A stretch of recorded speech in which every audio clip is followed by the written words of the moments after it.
The world makes 24 billion pairs of shoes a year, mostly made out of virgin petrochemical plastics and foams. The leather is tanned with heavy metals, and then, nearly all of those products are sort of produced in a commoditized way that then end up in landfill. In my case, coming to barefoot shoes as a cobbler, I started making much more normal shoes. It's kind of once you know it and understand it, you can't unknow it. Once you feel it, you can't unfeel it.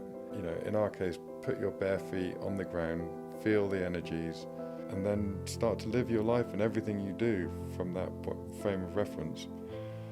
From that natural frame of reference. Humans, I hope, won't be kicked off the earth in too short notice. Ultimately following nature, and that's the path really, is not to try and lead in something against the natural systems, but to be part of them.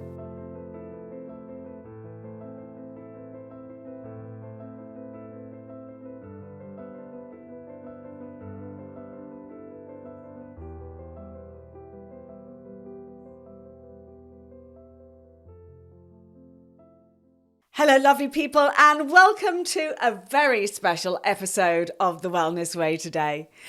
Today, I'm going to introduce you to my first sponsor. Yes, I have a sponsor on board. Now, a lot of companies have contacted me over the last year and a half asking to sponsor the podcast, but I'm really fussy about everything I tell you. As you know, I'm not here to share with you anything that I don't have total faith and belief in myself.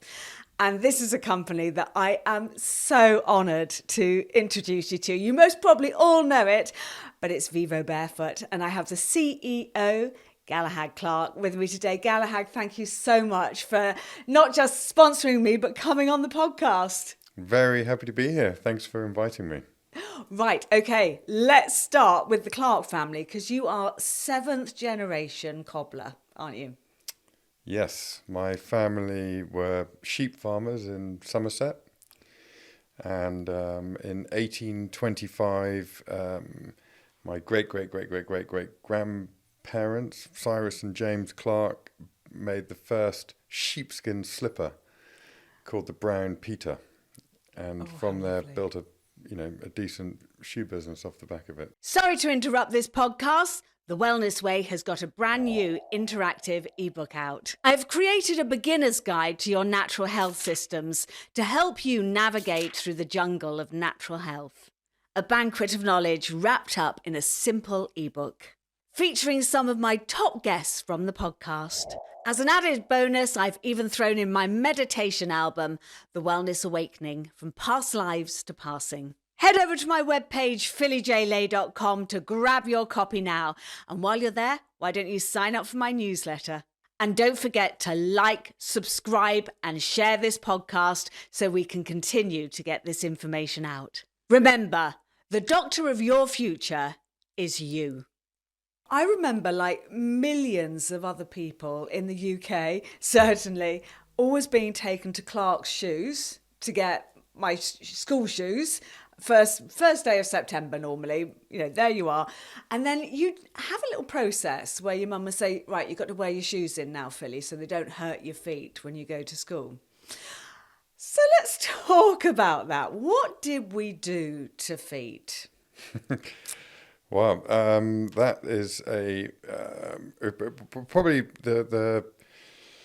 the shoe industry deforming and weakening feet, I think, probably happened before Clarks came along. And in some ways, Clarks were part of the solution, perhaps not part of the problem, notwithstanding maybe the last 50 years and the rest of the world getting slightly bamboozled and bedazzled by technology. But the shoe industry and sort of pointy-heeled shoes, as we know them, probably came about from horse riding.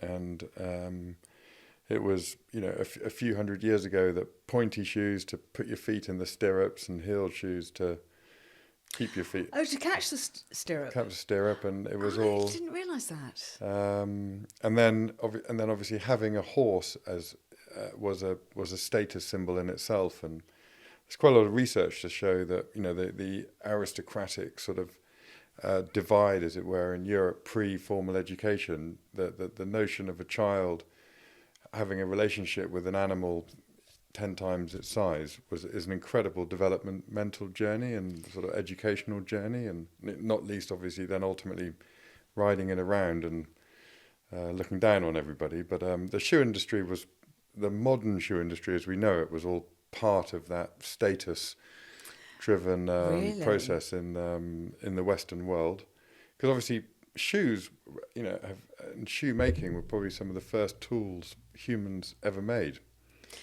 Well, there's that wonderful shoe, and I can't remember where it was found. It's a leather one. It's got crystals embedded into the sole. Do you know the name of it? It's beautiful red, and it's got crystals and gold.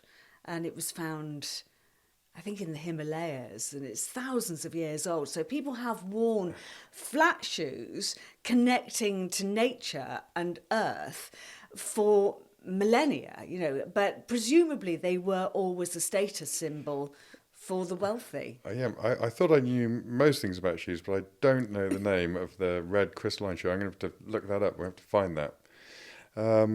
But yeah, no, I mean, it started when, right at the very beginning of the human bipedal experience. And, arguably one of the big evolutionary triggers was humans figuring out how to persistence hunt. And, we're uniquely able to be endurance athletes and sweat. And so we were uniquely brilliant at being able to communicate in groups. And, we figured out that we could effectively, not being the strongest or the fastest animals, but we had this unique ability for endurance and smarts and communication. So the combination of being able to work as a group, having the intelligence to track, and then this incredible endurance ability was one of the big triggers to our evolutionary journey. And we effectively were able to run down antelope on the plains of the Kalahari, probably, over 100,000 years ago. And we invented shoes because as humans, we don't have hooves or pads, because a sort of 8-hour run across the Kalahari with camel thorns and the hot baked savannah was, would have been pretty painful on our feet.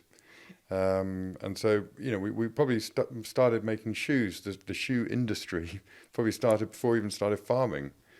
And, we've been making shoes ever since then. And as we wandered up the rift and out into the rest of the world, we made shoes as simple foot coverings for protection from either cold or puncture. We crossed the mountains and, we ended up in the Arctic, and the Sami people make beautiful moccasins out of reindeer skin. Now, they're really interesting because they are literally just reindeer skin, aren't they? And they're warmer than normal shoes, apparently. All of the first people's shoes, yeah. So the Sami people, they're 50% lighter, 50% warmer than the most advanced hiking boots.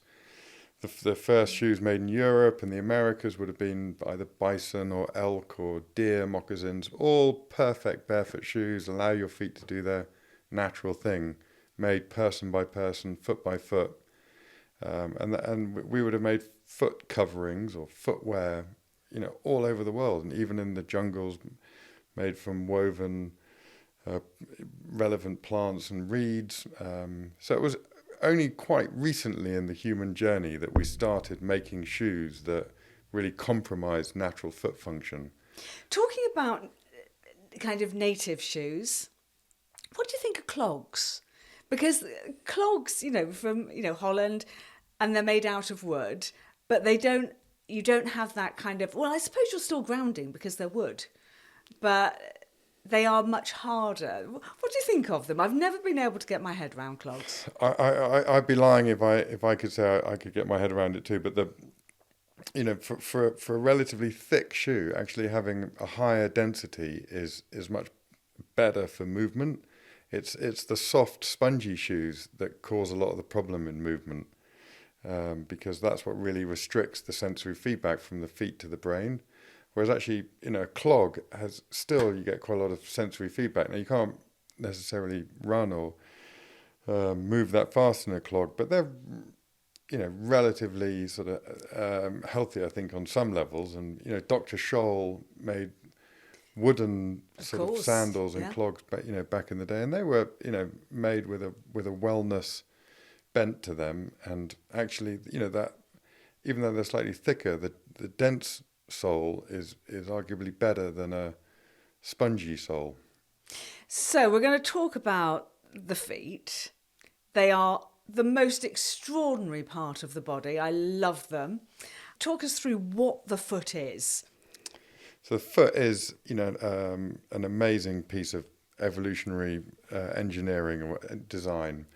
And actually, if you look at the most advanced feet that modern humans have been able to replicate, a robotic foot, sort of a prosthetic foot that costs millions and millions of dollars, made from, the most sophisticated robotics we've been able to come up with in this amazing, world we live in with all the technology. It is beyond rubbish compared to the sophistication of the actual human foot, which is 26 bones, hundreds of muscles and tendons and fascia, and most importantly, thousands and thousands of nerve endings in this extremely dynamic. Yeah, it's the nerve endings that really fascinate me. I had the lovely Tony Porter on the show, who is a reflexologist extraordinaire. And, we all know we have these nerve endings in the end of our, in our feet, in our hands and in our ears that correlate to organs in the body. And he was talking about how he watched his dad with a cork block just rubbing his sister's feet when she had polio. And she would be in a lot of pain, and then he'd just rub with the cork and work on different parts of the foot. And the blood would literally pour back into the feet so that she could stand up. I mean... Wow, that's amazing. I've never heard that before. That's beautiful. Yeah, look, the part of our brain that gets information from our feet is the same size as the part of our brain that gets information from our hands. They're designed as extremely sensory organs for a reason. And obviously when you put them in, when you squash them up and take away all that sensory feedback, there are studies to show that, walking around in padded shoes in a concrete world, that part of the brain that is designed to get information from the feet literally atrophies.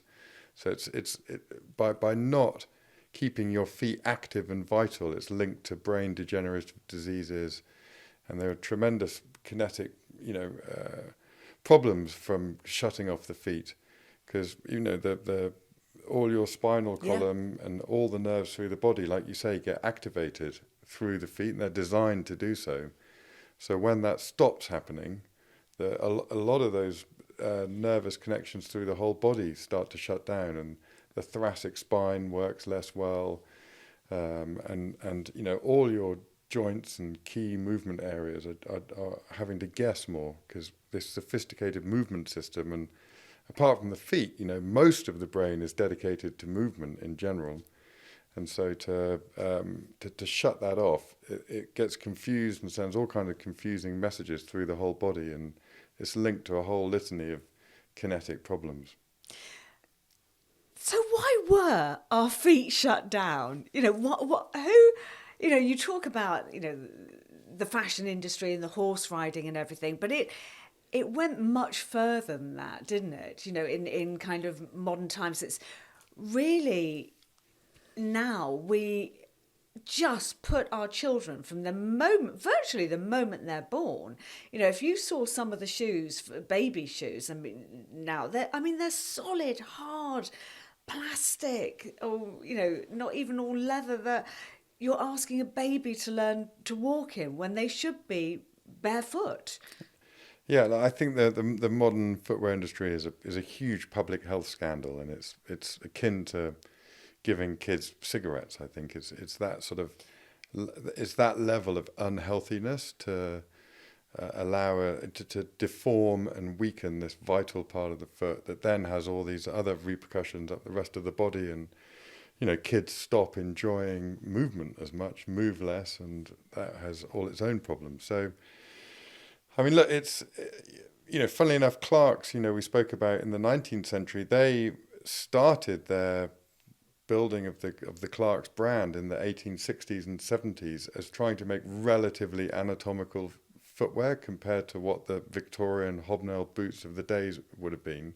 and obviously built an amazing brand about it. So they were, and there was a lot of actually research and understanding at the turn of the century, 125 years ago, with people like Morris was one of the famous researchers of the day and the age, understanding health through feet, and it was quite a well understood thing. The footwear industry, like many industries and many areas of society in the 20th century, badly lost its way. And actually, even, the early days of Nike, when you look at Bill Bowerman was actually quite interested in barefoot movement and quite respectful of barefoot movement. And even the early Nike shoes were quite flat and had very little underfoot technology or anything. But as they inspired more and more people to go out and move more and start jogging again, they noticed a lot of people were getting injured.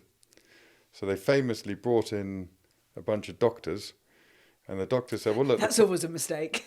There you go, right? And the doctor said, well, look, the problem is that everyone's walking around in heeled, pointy shoes. So when they put on your flat Nike shoes, it's too much of a change for them, and their Achilles and calves and the structure of their lower limbs is tuned to heeled, pointy shoes. So if they were to suddenly go and put on, flat Nike running shoes, that's why they're getting injured and why they're getting pain. So you need to make your Nike shoes closer to the pointy, heeled work shoes of the day and age, rather than getting people out of the bad habits that were forced upon them. And you mentioned there your family, and they did the research on the importance of the feet. And can you just talk to us a little bit about your family, because I know you come from a Quaker background, and I have a complete fascination with the Quaker philosophy since I actually looked at Leighton Park School for my daughter, and it's a very wholesome philosophy, and the Clark family were part of this. It's a philosophy. Some people call it a religion, but you don't. Yeah, I mean, I actually think it's quite akin to the modern wellness movement in many ways, because when Quakerism started in the 17th century, post Church of England, detaching itself from the Catholic Church, etc. There was a lot of power and control exerted by the High Church of the day and the age, and there was obviously this big outpouring of cash and resources when a lot of that was all shut down. Yeah. So everything was thrown up in the air. And Quakerism was one of many movements, shall we say, spiritual movements, to sort of rethink how to do your spiritual journey, as it were. And Quakerism itself, took an extreme position against the power structures of the church. And religion, has done so much to effectively remove us from our nature connection in general. Yeah. And the Quakers said, we don't need priests or churches to recognize the light, to recognize the divine in one another. We seek God in everything and everyone. And so so they did away with churches, they did away with priests, and they sat in silence in meeting and quaked with the reverence of God. And so it was a very, very simple, and sort of resistance to this central power structure trying to tell people how to access the divine or any kind of spirituality. And, that then played out into the way they lived their lives and the way they went about their businesses. But then back in the day, you had to swear an oath to the church to be allowed to go to university. Bloody hell, I didn't know that. And the Really? Quakers refused to participate in any of those central structures, basically. So they didn't go to, so instead of going to university, they educated themselves. And because they weren't really sort of allowed into the central governing structures of the day and the age, a lot of Quakers ended up setting up shop. And in the Clark's case, it was creating footwear because they were sheep farmers down in Somerset. And then, there were a lot of Quaker businesses like Cadbury's and Rowntree's that were finding alternatives. I didn't know they were Quaker. And even some of the early banks, the Barclays, were Quakers originally. And they ran fantastic businesses because they were coming at it from a point of view of creating genuine value for society. They were very ungreedy, living very simple lives, putting the profits back into the business. They were, one of their basic tenets is to live life simply, but live it adventurously. And in business, that's sort of like a frugal sense of business, but a great sense of innovation, and to really try and do the best you can by whatever it is you're trying to do. And do you think your upbringing with the Quaker movement very much influenced when you started the business? I witnessed when I was a teenager the Clarks effectively get the family lose control of Clarks as a business. Like in the early 90s, it was the beginning of Asian-made shoes starting to flood the European and American markets. And Clarks couldn't compete, and the family still had 30 factories in the UK in the early 90s. And, a lot of those people had worked in those factories for 4 or 5 generations. And so the family were doing everything they possibly could to figure out how to keep those factories alive. And to cut a long story short, the business got into trouble, and outside management in the end came in and shut all the factories down, moved all the production out of England, and probably and it saved the business and made some money, but lost the soul of the business. Lost the soul. Excuse the pun. Pun intended.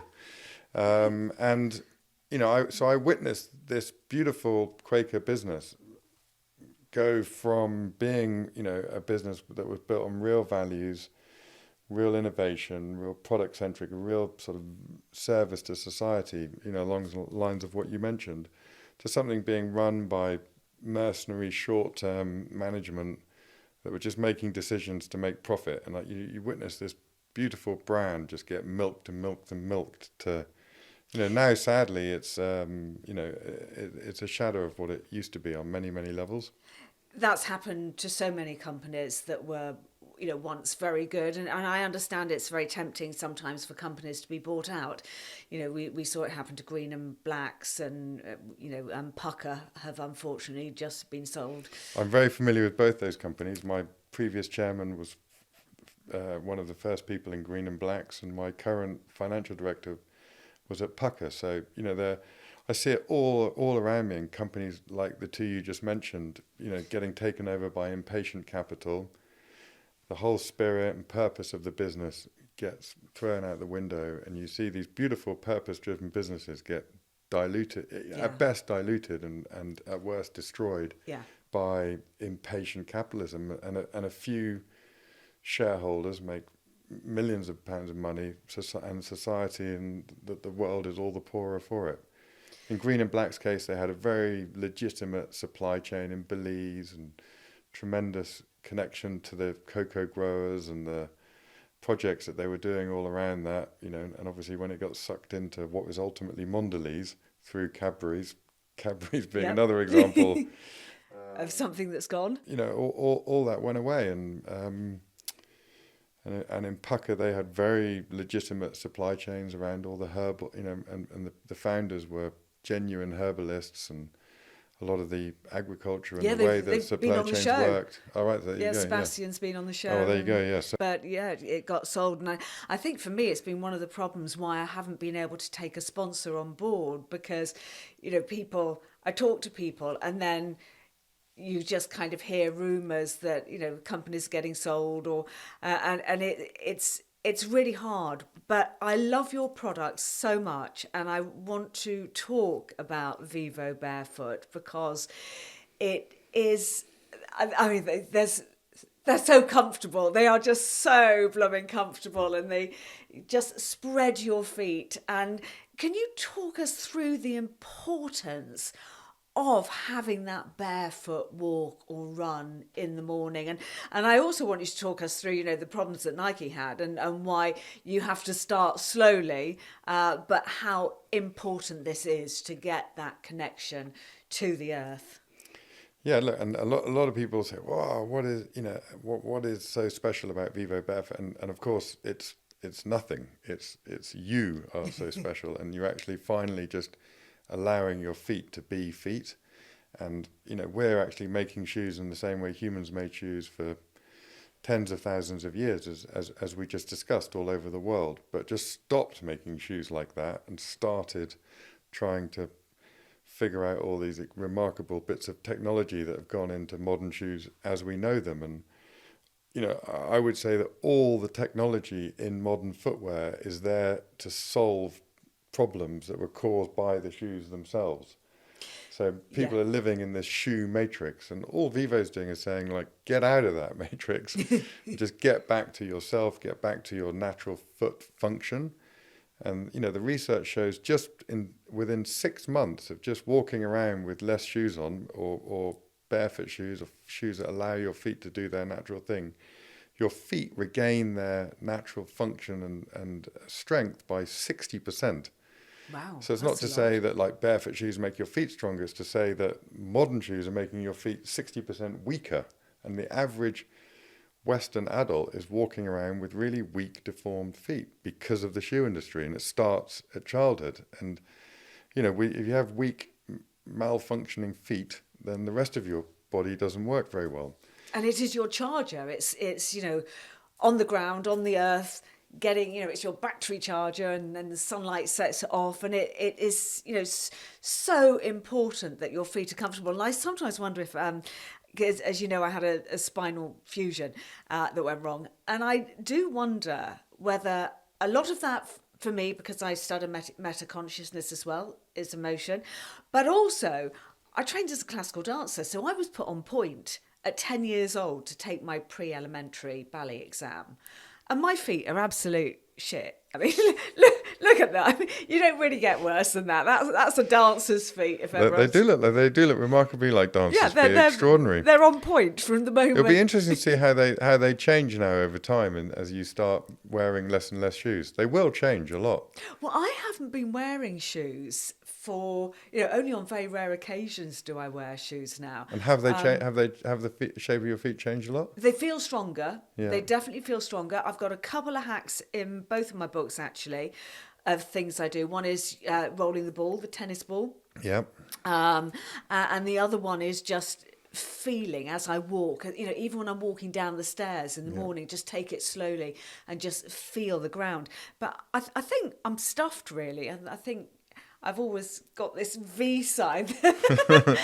You'd be surprised. I think just stick my feet. I've been wearing barefoot shoes I entered adulthood with weak, deformed feet, and I was obviously brought up in a supposedly healthy shoe family. But it wasn't till I started wearing real barefoot shoes that my feet actually start to change and regain their natural shape. And 10 years later, my feet are still improving. Right, I'm not back to unshod sort of San Bushman level healthy feet yet.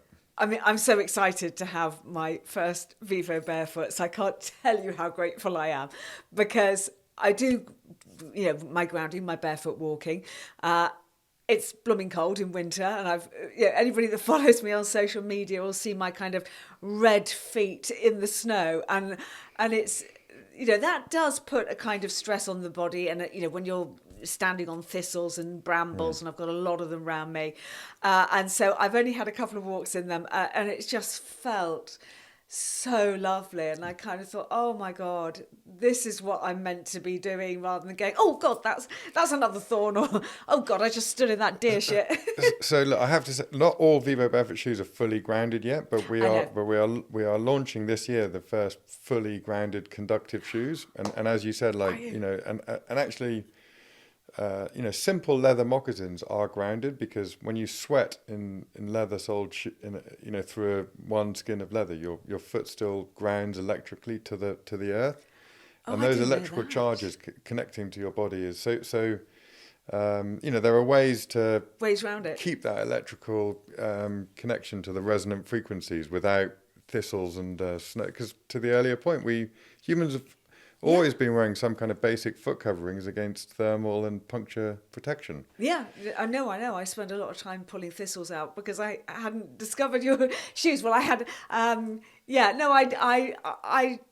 I'm so excited to be going out for my walks and start running again, because I don't run barefoot because I need to kind of look down and see where I'm walking because it's so thistly out here. So that's one of the things that excites me most. And talking about running and walking barefoot, I want to come to the movie that you've made. I came along to see the premiere of this absolutely beautifully shot and moving. It was so moving to see these fossils of bare feet in your new film that's coming out this summer. So we just celebrated 10 years of Vivo Barefoot, and my cousin Asher and I wanted to consecrate that special moment by doing some kind of pilgrimage. And we'd always had a picture on our website, an iconic photo by a guy called Robert Clark, who's no connection of mine, but a relative of ours. And we labelled it as the Laetoli footprints, which are ancient footprints from the Olduvai Gorge. And a new friend of mine in Somerset, when I had a look on our website and saw this photo and said, those are not the Laetoli footprints, those are the Engosera footprints that have been recently discovered. And he is a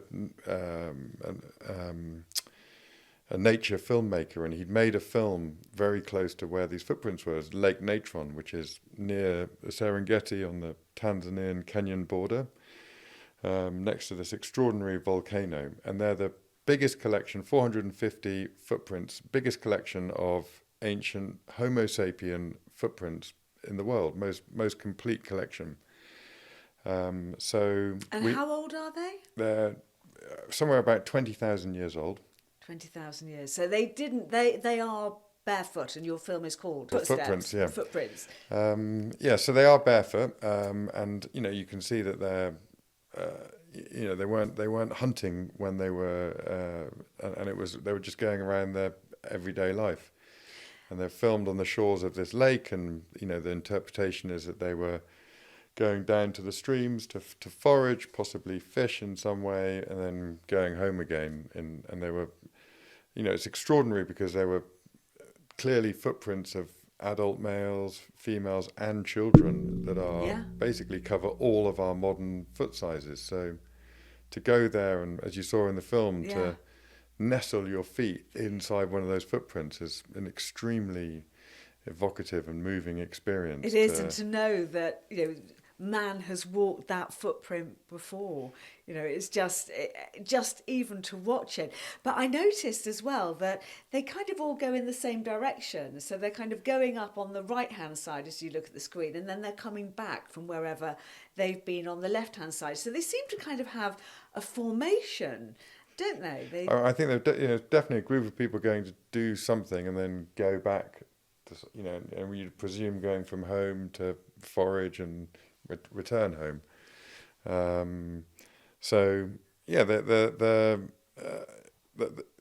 We've been using this line in Vivo for about going back to barefoot shoes, going back to barefoot movement. Take a walk in your great grandparents' footsteps, because obviously our feet have been developed over all these years, and it's really amazing to see how beautiful and healthy those footprints were, and they obviously weren't deformed by modern shoes. Yeah, no, if you put my footprints in there now, people are going, oh my God, she had rubbish feet.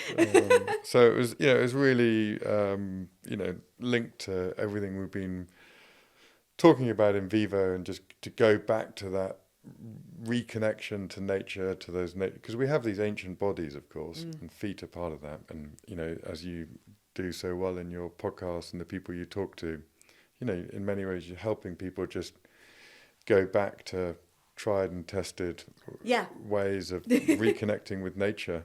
We are nature. We don't have to reconnect. Well, we exactly. are nature. And just to realise that. So, and in many ways, we're making barefoot shoes is something humans have always done. And, 10,000 years ago, there was no other choice. And I like to think that, now again, there is no other choice. Yeah. Everybody has got to be wearing bare shoes now. And Vivo are the absolute best. And you've come along a long way on the designs, actually. I kind of hesitated earlier because I've only just got mine. But when I first looked at them, I think it was quite early on in your company. And I didn't think they were very pretty compared to all the other shoes. But my God, have you come along? Well, we're working at it. Yeah, you really are. I love them now. And they're just, there are occasions in life, I'm not going to lie to you, Galahad, that I wouldn't wear Vivo Barefoot, predominantly Tinder dates. I will go back into my pointy heels. I'm sorry about that one. But I think the rest of my life, I'm just spending in Vivo because I've never felt that comfortable in shoes. You should use barefoot as one of your Tinder filters, because someone said the nicest compliment I ever had about Vivo Barefoot was someone said to me recently, if I'm ever at a party and I see someone wearing Vivo Barefoots, I always go up to them because I know they're going to be one of the most interesting people in the room. That's very true. Okay, I'm going to put that up on my profile. Yeah, no, you're absolutely right.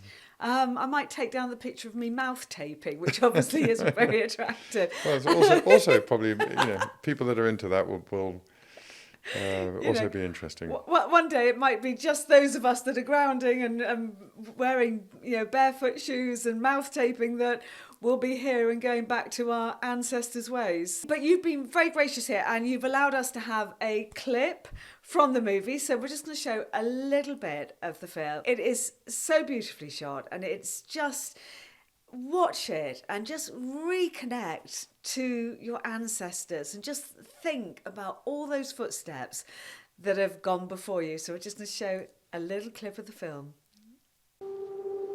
On the 10-year anniversary of when Vivo Barefoot became a standalone brand, to now come and feel it and live it, I think is a super inspiration for us to go on and help try and inspire as many people back to natural movement, back to natural lifestyles, and ultimately back to just putting nature at the top of the hierarchy. For hundreds of thousands of years, we've been standing, walking, running, in tune with the natural world, in sync with the seasons, benefiting from the soil and the bacteria and the food we eat, the salt and the minerals in the water we bathe in and drink, and it all starts with our feet, right? We came to the Ngorongoro Conservation Area in northern Tanzania on a pilgrimage to visit a treasure trove of ancient footprints found recently by a Maasai villager called Congo Sakai near a volcano known as the Mountain of God.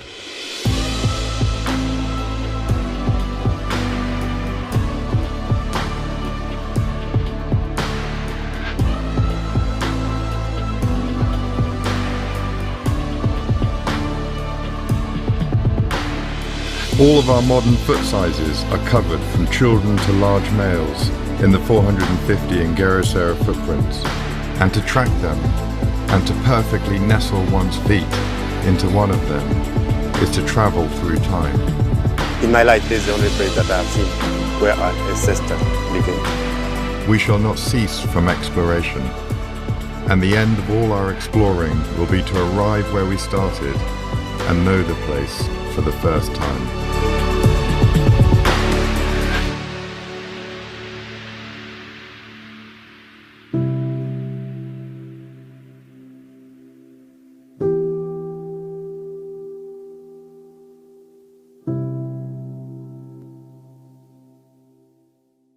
That is absolutely stunning. I mean, that is a pilgrimage and a half. Talking of which, you are going to start doing pilgrimages this year, aren't you? Yeah, I think life in many ways is a pilgrimage, and I love that. Pilgrimage just really means walking with purpose and some kind of intent in a soulful way to sacred and energetic places. And we're all obviously looking to get to that sacred and energetic place in ourselves. And so, but, you know, obviously humans have been doing versions of pilgrimage for many, many years. And we've connected with a wonderful organisation called the British Pilgrimage Trust. And our first fully conductive, grounded shoe is going to be called the Pilgrim. And it's coming out in May, and we're going to celebrate that with by connecting with the British Pilgrimage Trust to put on a series of pilgrimages, or let's say to re-walk a series of pilgrimages in May, starting up in the Yorkshire Dales, and we're going to stand at the top of Pendle Hill. And Pendle Hill was the birthplace of Quakerism, where George Fox, the founder of Quakerism, stood up on this beautiful hill in the Yorkshire Dales. And then amazingly, we're going to walk and stay in Broughton Hall, which is actually one of the Catholic strongholds of the North. It's an extraordinary place, but it's been the 33rd generation custodian of Broughton Hall is a guy called Roger Tempest. And, you know, he's a very, he's a guy that has woken up massively, and he's transforming this incredible property into a sanctuary on many levels and a place of healing and connection. So it's a really beautiful sort of circular journey in many ways for him to allow the Quakers that would normally have been ripping the gargoyles off the Catholic churches and things and protesting against the high church, but to sort of put those two things together in reconciliation and harmony, and to, you know, show that we can. That's beautiful. Go The synchronicities together. there are really, really lovely. And then we're going to do Avebury, and we'll go to Glastonbury, where I'm from. I want to do Glastonbury. And we'll do one in London. So, you know, check it out on our website, and please come and join us on one of these amazing pilgrimages in May. And obviously, you know, if you can't make it to one of ours, then get the British Pilgrimage book, and there's pilgrimages all over the country that you can go on. And the details of this are on your webpage. Are there a limit on numbers, or can the whole of the UK come and join you? There is a little bit of a limit on numbers, but not that big a limit, because Broughton Hall is massive. But that's a 3-night stay. It's a super amazing and you know, beautiful connected experience. So there's only about 50 people can join that. But then there are the numbers for Avebury and Glastonbury, we can go with really big groups. So, yeah, but, you know, I think the point is just start to think of life more as a pilgrimage, and start to take each step with a bit more soul and a bit more connection, and find those sacred and energetic places. And if you're wearing big padded shoes that literally disconnect you from the Earth's energies, then, you know, it's hard to call it a pilgrimage. It is. I'll be there with my Vivo Barefoots. I promise you. Or no shoes. Oh, yes. So, to close the episode, I just want to thank you so much for, you know, everything you do for natural health, not just supporting my podcast, but you do so much for this movement of wellness and connecting people together. And I just want to say on behalf of loads of us in the industry, thank you for putting your head up above the parapet ball, bringing people together with one unity. It's really lovely to go forward. And just your final thoughts. What do you see coming for mankind? We've been living through very, very strange times.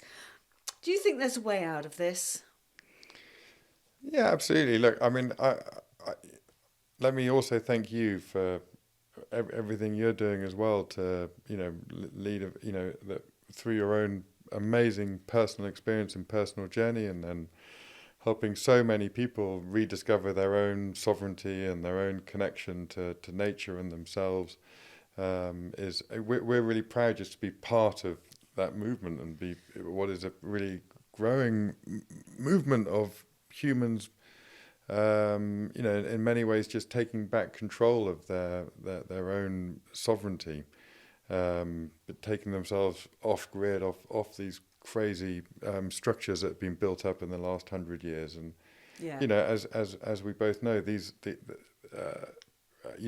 we sit here in wonderful health with nature at the top of the hierarchy, and if we can be joined by thousands and hundreds of thousands of other people, realizing that we're not going to save nature, but nature is actually going to save us, then we got a chance. And the more of these conversations that happen, the more of companies that just start to put nature back at the top of the hierarchy. And it's fairly simple, but we've got a lot of unraveling to do from the extraordinary last 100 years we've been through, and we've obviously got some competing forces ahead. But look, I think once in my case, coming to barefoot shoes and as a cobbler, because I started making much more normal shoes. It's kind of once you know it and understand it, you can't unknow it. Once you feel it, you can't unfeel it. So if we can all inspire and help as many other people to know it and understand it, but most importantly to feel it, and in our case, put your bare feet on the ground, feel the energies. You can't unfeel that, and then start to live your life and everything you do from that frame of reference.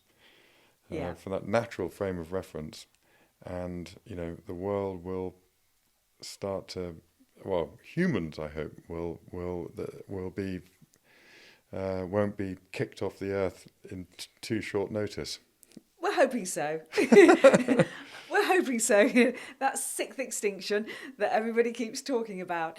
And just to close, because there is so much in the news at the moment about climate change, and it's gone from global freezing when I was a kid to global warming to climate change, and I believe from all the research that I've done that we have less carbon on the planet now than we have in the last 600 million years.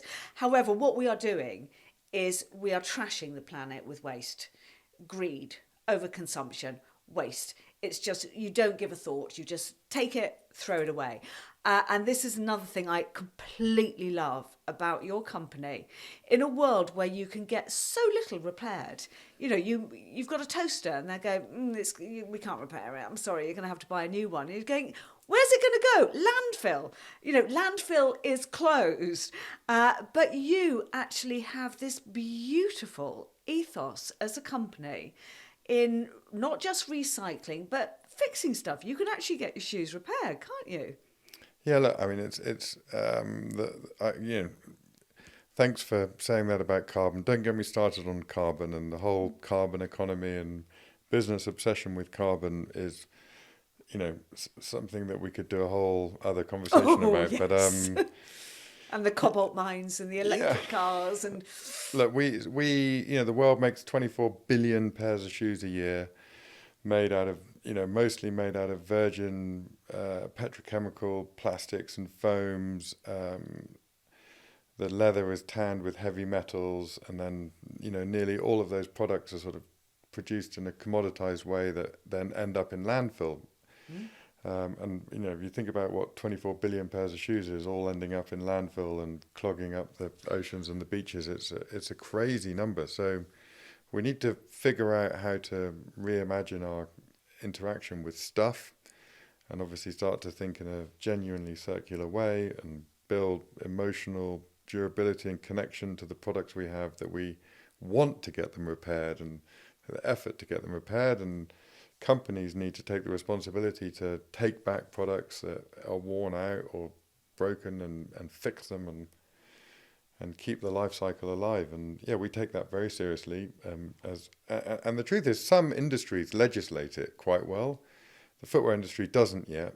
Hopefully will do sometime soon. But the world's got a long way to go before where as we spoke about in the beginning of the podcast, the footwear industry would have been person by person, foot by foot, made from the local sustainable materials.